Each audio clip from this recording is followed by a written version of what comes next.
Fala pessoal do canal Exatas, voltamos aí com mais um vídeo. Hoje, um vídeo de fenômenos de transporte, certo?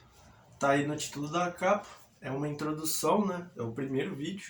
Então a gente vai falar as aplicações, o que é fenômeno de transporte, as aplicações, onde a gente encontra, o que a gente estuda, certo? Então, começando o fenômeno de transporte, é basicamente o estudo do movimento dos fluidos, certo? A gente sempre vai analisar como aquele fluido se comporta numa tubulação, em um canal. O fluido também ele pode ser algo líquido, pode ser um gás, certo? A gente vai estudar também a perda de carga, força de arraste, troca de calor, substâncias e fases, né? Fase líquida, gasosa, sólida, as máquinas hidráulicas e no fim a gente vai ter o que seriam as operações unitárias, certo? Bom, para começar então, no vídeo da introdução a gente vai ter esses temas aqui, nesse vídeo. As unidades de medida, importante relembrar, as propriedades de fluidos, as variáveis que são extensivas e as intensivas e a tensão desses elementos. Também é muito importante e é o primeiro tópico que a gente vai analisar. Então, bora lá. Falando então das unidades de medida, a gente sempre vai ter as dimensões fundamentais, que são elas o comprimento, o tempo e a massa, certo? O comprimento a gente sabe que a gente só pode medir com a régua, certo? Com a régua, uma trena, um paquímetro, enfim, uma fita métrica. O comprimento ele é uma unidade de medida normalmente medida em metros, certo? Todas essas medidas que a gente pode medir com objetos diferentes vai depender da escala, certo? O comprimento sempre é medido em metros. Só que se a gente medir com a régua, a gente vai estar medindo centímetros. Se a gente medir com paquímetro, vai estar medindo milímetros. Se a gente medir com a fita métrica, a gente pode medir até metros. Uma trena também, metros, centímetros, milímetros, enfim. Vai depender sempre da escala, né? A gente vai ter metros, vou dar um exemplo, né? Centímetros e milímetros. Metros é a mesma coisa que 10 elevado a zero vezes metro. 10 elevado a zero é 1, metro vezes 1 dá metro. Então a gente vai medir metro. Centímetro é a mesma coisa que 10 elevado a menos 2, né? Mesma coisa que dividir por 100. Então a gente pega o metro, divide por 100, vai dar centímetro. Se a gente pega o milímetro, 10 elevado a menos 3, certo? A gente vai dividir por 1000, agora o metro, vai dar milímetro, e assim vai. A gente vai ter todas as unidades de medida referente ao metro, né? A gente pode ter decímetro, centímetro, milímetro, a gente pode ter quilômetro, hectômetro, decâmetro. Isso vai depender da notação científica, o valor que vai estar em cima desse 10, certo? Bom, a gente tem o comprimento, a gente tem o tempo, que sempre vai ser medido em segundos. Ele também pode ser medido, por exemplo, em decaimento radioativo. O tempo ele é basicamente o que pode ser contado num relógio, certo? Esse é o tempo. A massa é como se fosse o que existe. A massa é o que está existindo ali, que a gente vai medir em quilogramas. Só que aí, se vocês forem ver, grama já é uma unidade de massa. Só que quilo quer dizer o quê? O quilograma ele é 10 elevado ao cubo. Quer dizer que é o grama vezes 1000. Então 1000 gramas é 1 quilograma, certo? Essas são as dimensões fundamentais. Algumas outras que a gente pode analisar também são volume, quantidade de matéria e temperatura, por exemplo.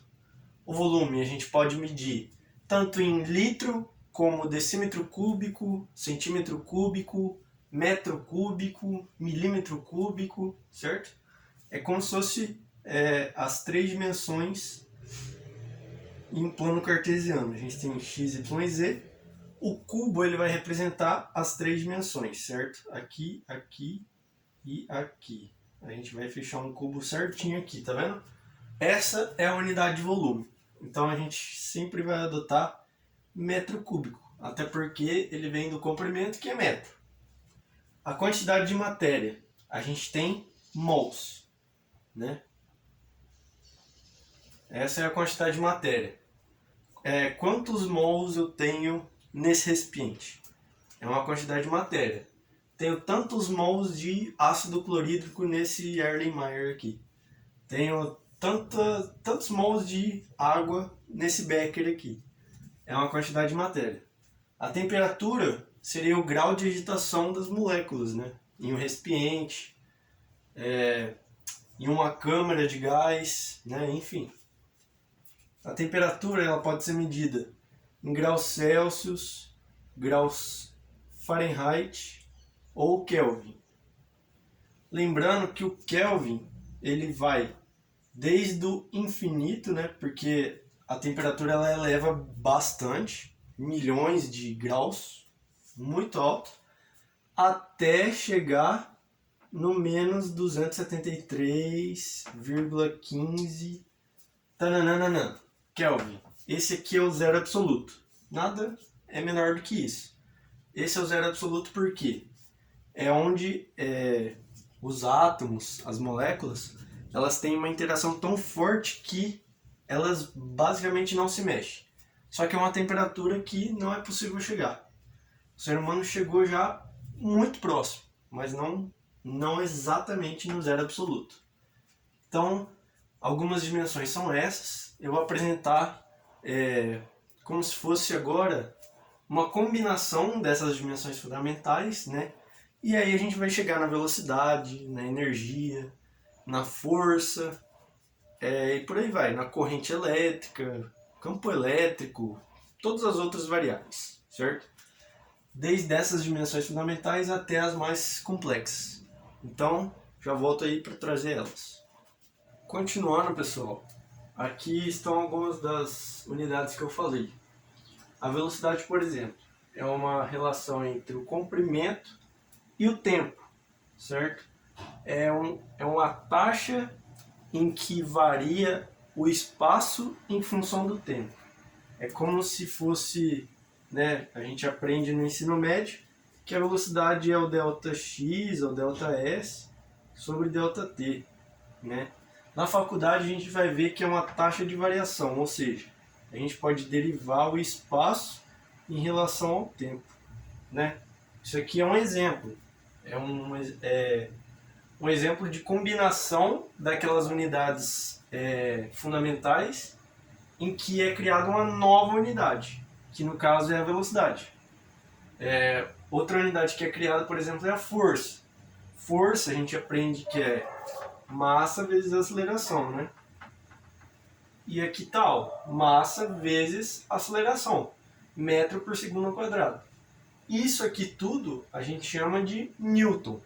Então, 1 Newton é 1 kg vezes metro sobre segundo ao quadrado. A mesma coisa é o trabalho. Trabalho a gente aprende que é energia, né? Então, a gente sabe que o trabalho é em joule, né? E seria o quê? Massa não, desculpa. O trabalho é força vezes deslocamento vezes o cosseno do ângulo. O cosseno do ângulo é um valor adimensional, então não tem unidade de medida, tranquilo. Agora, vou colocar a fórmula aqui, ó.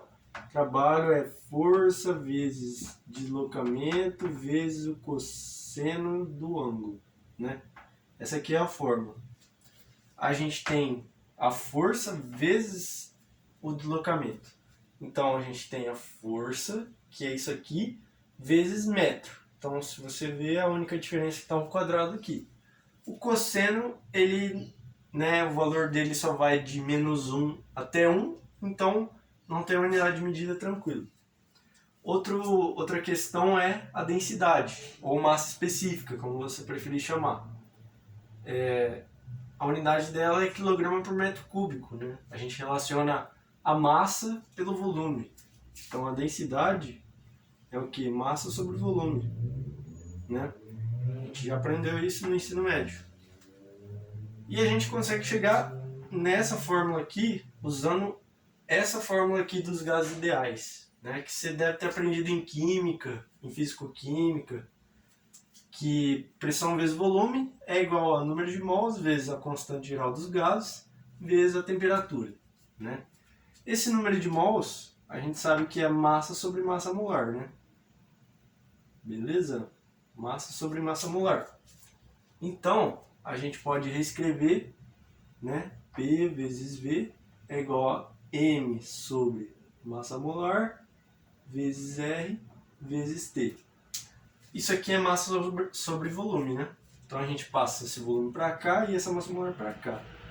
Então a gente tem que pressão é igual massa sobre volume vezes R vezes T. E aqui passa a massa molar para cá, né? Beleza? Dá isso aqui.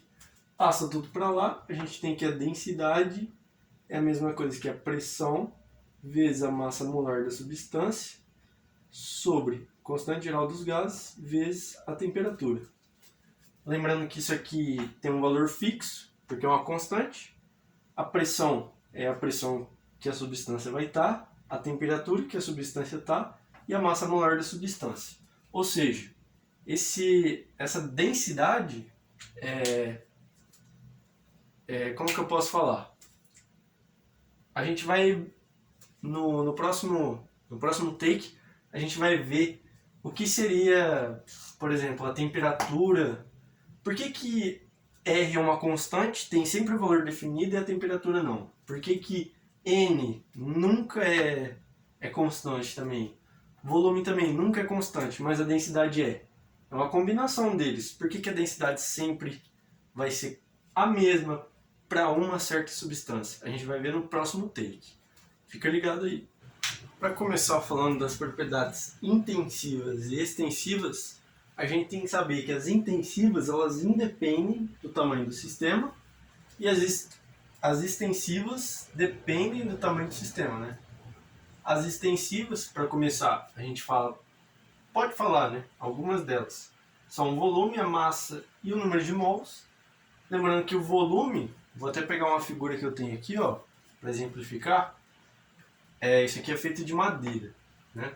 A gente tem um certo volume nela, né? A gente tem um certo volume, porque a gente tem variáveis no eixo x, y e z, quer dizer, z, e aí ela vai ter um volume, né? Eu consigo calcular esse volume, certo? A gente vai ter uma massa, isso aqui tem uma massa, se eu colocar na balança vai aparecer lá, tantos quilos, e tem uma quantidade de número de mols. Tem um certo número finito de moléculas. Eu não consigo contar, mas tem um número finito, sim, tem sim. Porque eu estou aqui segurando. Se fosse infinito, eu não ia conseguir segurar, certo? Bom, por que elas dependem do tamanho do sistema? A gente tem um volume. Se esse volume é calculável, a gente vai ter um objeto. Esse volume ele é determinado. Então ele vai depender do tamanho do sistema porque ele é o próprio tamanho, né? Ele é o volume. A mesma coisa é a massa. Se eu tenho um certo volume, eu vou ter uma certa massa para o mesmo volume. Se eu tiver um volume igual de quantidade de matéria igual da mesma matéria, eu vou ter a mesma massa. Isso é óbvio. Então, vai depender também do tamanho do sistema. Número de mols. Se eu tiver o mesmo volume e a mesma massa, eu vou ter o mesmo número de mols, obrigatoriamente. Por quê?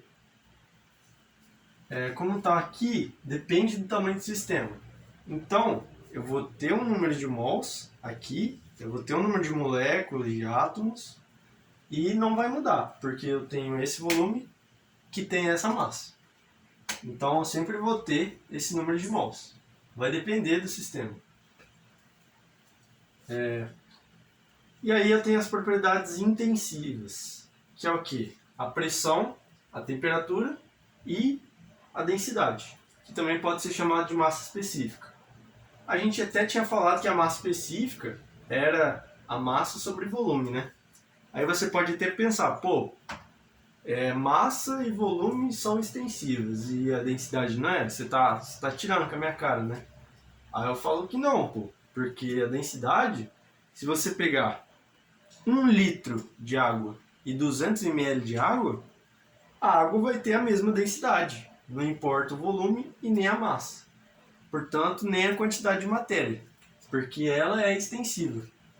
Então, a massa específica, ou a densidade, ela vai ser a mesma para uma mesma substância a uma certa temperatura, porque a massa específica ela varia com a temperatura. E a temperatura por si só é outra propriedade intensiva. Por quê? Se eu falo que está fazendo agora 30 graus Celsius, 20 graus Celsius aqui na cidade, é uma unidade de medida assim, que não depende do tamanho do sistema, certo? Porque eu estou falando da atmosfera. A mesma coisa se eu falar de uma panela. Eu coloco uma panela no fogo e a temperatura aumenta para 100, 120 graus Celsius, pô, vai depender do tamanho do sistema, né? Eu estou falando de uma panela e de uma atmosfera, para você ver a discrepância. E também a gente pode falar da pressão. A pressão atmosférica é 1 atm. Se eu tenho uma panela de pressão, eu consigo até chegar em 2 atm, né?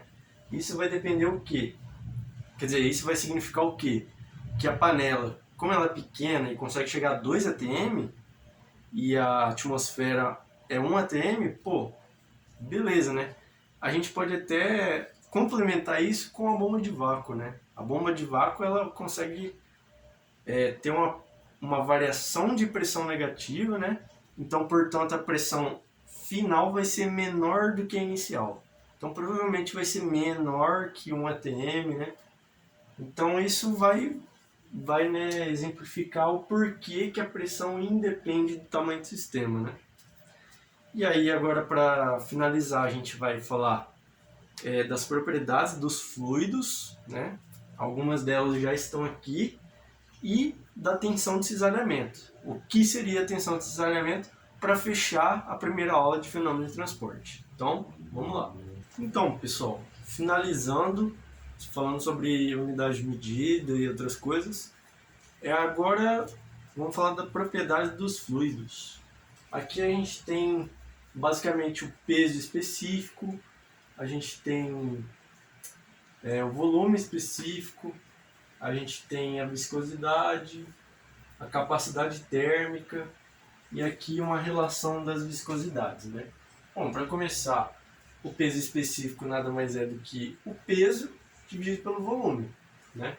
Ou seja, a gente vai ter a densidade multiplicada pela gravidade agora. Então, o que era quilograma por metro cúbico agora vai ser newton por metro cúbico. A gente pode colocar também em unidades inglesas, a gente pode usar libra-força por pé cúbico, pode usar polegada cúbica, né? Vai variar. Lembrando que essas daqui são as que pertencem ao Sistema Internacional de Unidades, né? Aqui já são as unidades inglesas, não fazem parte do Sistema Internacional. Bom, o volume específico vai ser só dividido pela massa, o volume dividido pela massa, né? Em que a gente vai ter 1 sobre a massa específica, ou a densidade, que em vez de ser quilograma por metro cúbico, vai ser metro cúbico por quilograma. A gente tem também o volume molar, que seria volume dividido pelo número de mols, mas se for conveniente eu coloco no próximo vídeo. Bom, aqui a gente tem a viscosidade. Essas duas letras aqui, essa daqui é a viscosidade cinemática e essa daqui é a viscosidade dinâmica. A viscosidade dinâmica, ela confere a fluidez. Quão fluido seria aquele fluido mesmo, porque pode ser tanto líquido quanto gás. E líquido e gás são fluidos. Então isso vai garantir a fluidez do fluido, né? Aqui é a densidade e o sistema internacional a gente pode adotar tanto metro quadrado por segundo quanto centímetro quadrado por segundo. Isso aqui a gente vai chamar de Stoke, centímetro quadrado por segundo, que é mais uma unidade inglesa, o Stoke. Certo? A viscosidade, ela vai garantir, por exemplo, se aquele líquido é muito viscoso, por exemplo, se você tentar derramar um mel, né, numa colher, você vai ver que o mel é viscoso, agora a água já é menos viscoso, certo?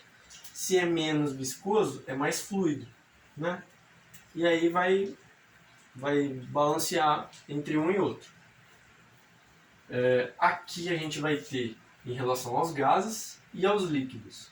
Aos gases, com o aumento da temperatura, a fluidez aumenta. Se tem aumento da pressão dos gases a partir de 1000 kPa, aí vai ter um aumento na fluidez também. A mesma coisa acontece ao contrário, só que para os líquidos. O aumento da temperatura vai garantir, vai diminuir a fluidez, né? E a pressão, se você aumentar ou diminuir, não vai ter tanto efeito assim. Porque se a gente for observar, se a gente tem uma variação de 10.000, presta atenção, 10.000 atm, 10.000 atmosferas, a viscosidade, tá certo, a viscosidade dinâmica, que garante a fluidez, da água no estado líquido, porque são para líquidos, vai ser duplicada, né? Para a pressão, que é 10 vezes mais, a viscosidade dinâmica só é duplicada, para você ver que não tem tanto efeito assim.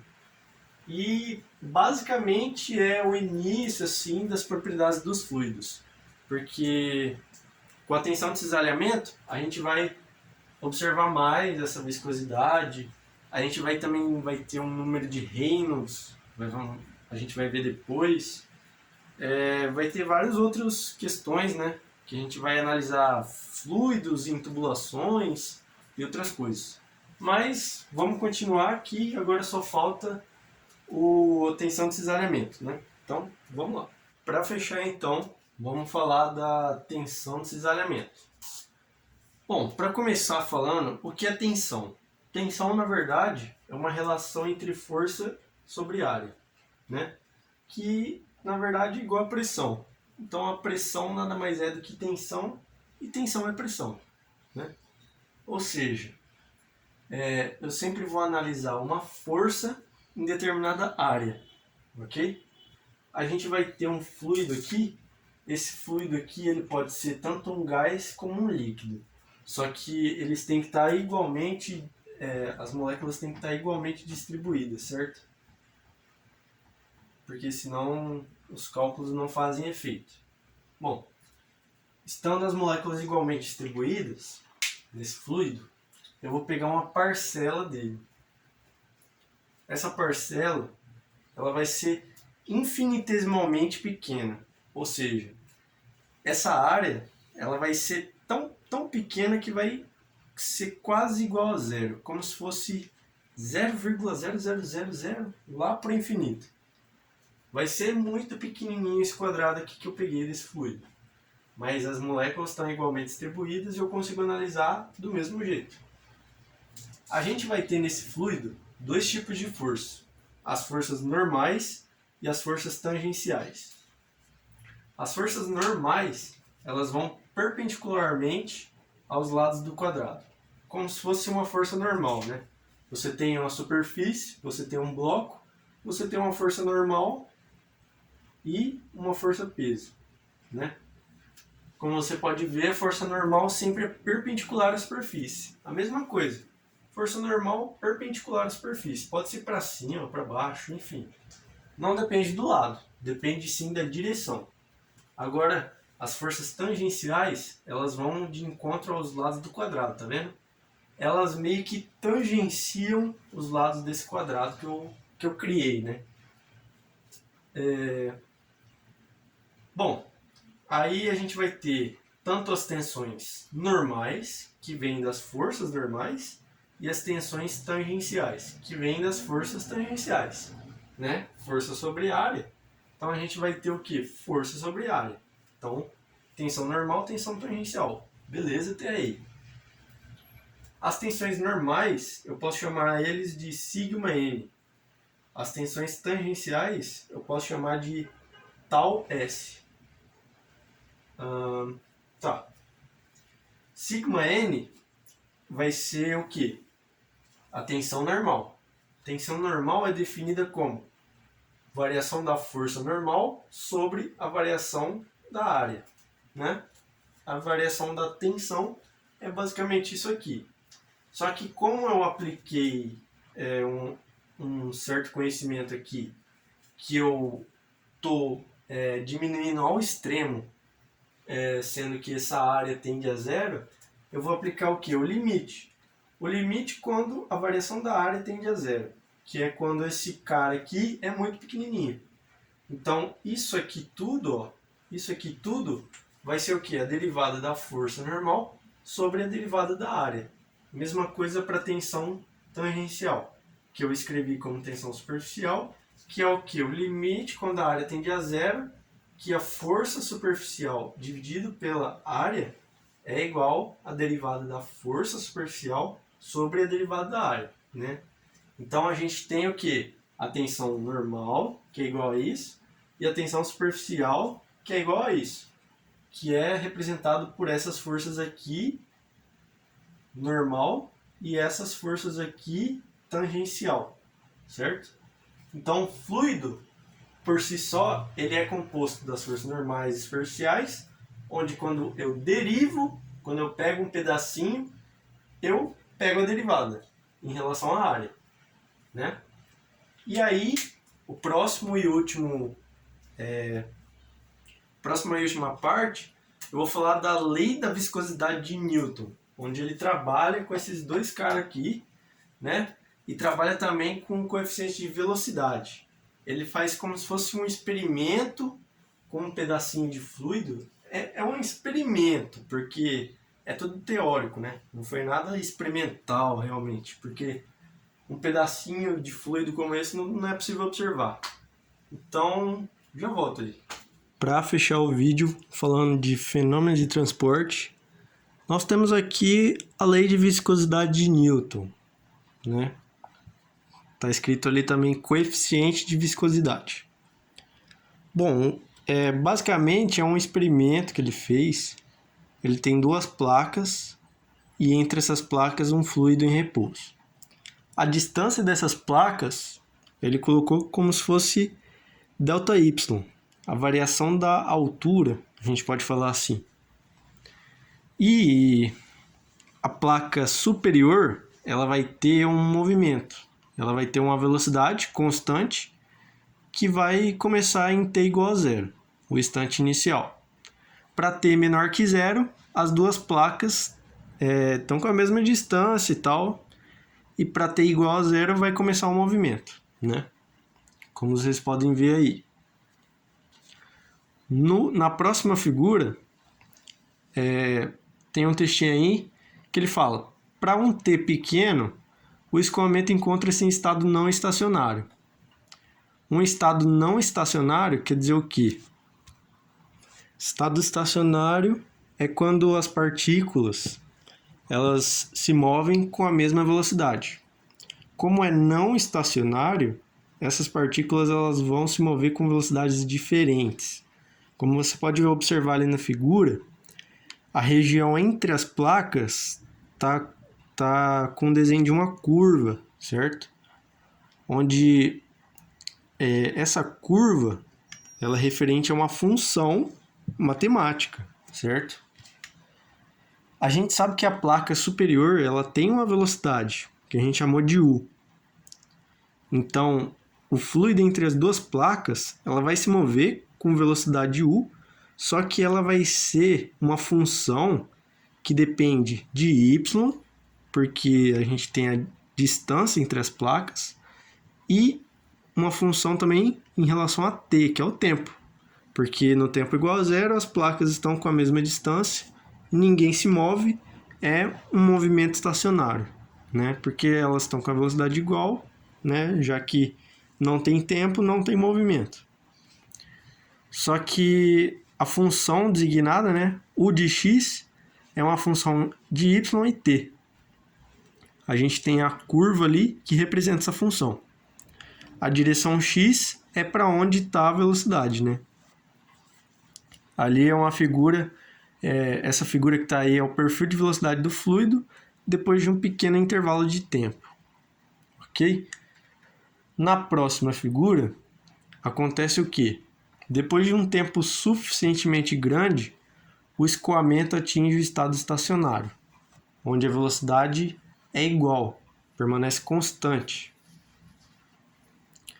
Ali é o perfil de velocidade no estado estacionário, que a gente consegue já ver uma reta, onde o y é igual ao x, basicamente. Já que a função é só em relação a y, a gente tem que o eixo x é igual ao eixo y, e esse gráfico vai ser basicamente uma reta. Lembrando que antes era uma curva, agora é uma reta, né? Isso garante estado estacionário. Continuando nessa lei de viscosidade de Newton, para fluidos newtonianos, que obedecem às leis de Newton, né? Porque tem os fluidos não newtonianos, que às vezes se comportam como líquido, às vezes como sólido. Mas para os fluidos newtonianos, que só se comportam como líquidos, a tensão de cisalhamento tal, que é, entre parênteses, é uma força, né, que a gente viu, é uma força tangencial por unidade de área da placa necessária para manter a velocidade constante, né? Porque como a velocidade é tangencial à placa, a gente vai pensar o quê? Pô, isso está referente à tensão de cisalhamento, né?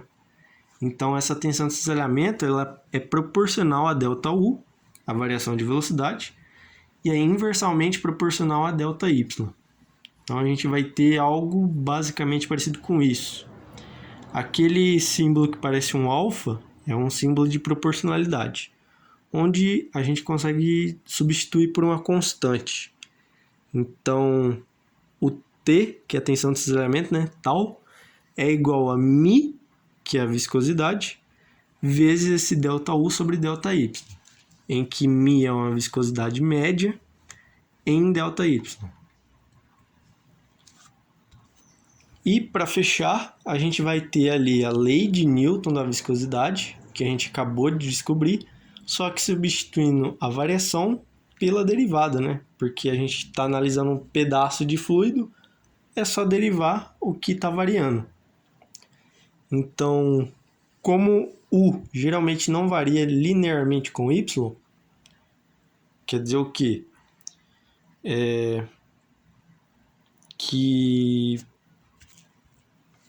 Aí, como está escrito ali, como U geralmente não varia linearmente com Y, é mais exato fazer Y tendendo a zero, né? Se a gente voltar ali na figura que tem a reta, que U de x é uma função que depende de y, você pode ver que os valores, tanto para x como para y, são iguais. Então, não vai ter variação, né?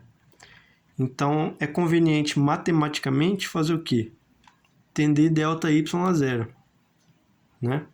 Que é o que vai acontecer no mesmo exemplo que eu desenvolvi a tensão de cisalhamento, né? A tensão superficial e a tensão normal. Basicamente a mesma coisa, e no fim vai sobrar a derivada. O ΔU sobre ΔY, ele é o gradiente de velocidade. É como se fosse a taxa de cisalhamento, é a taxa de deformação instantânea, né? Como é a derivada, é a taxa de deformação instantânea.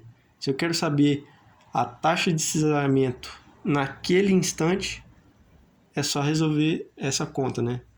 Sabendo o tempo t, né? Sabendo a velocidade, eu consigo saber a tensão de cisalhamento naquele instante, naquele ponto do fluido, né? E é isso. Era basicamente isso, a lei de viscosidade de Newton.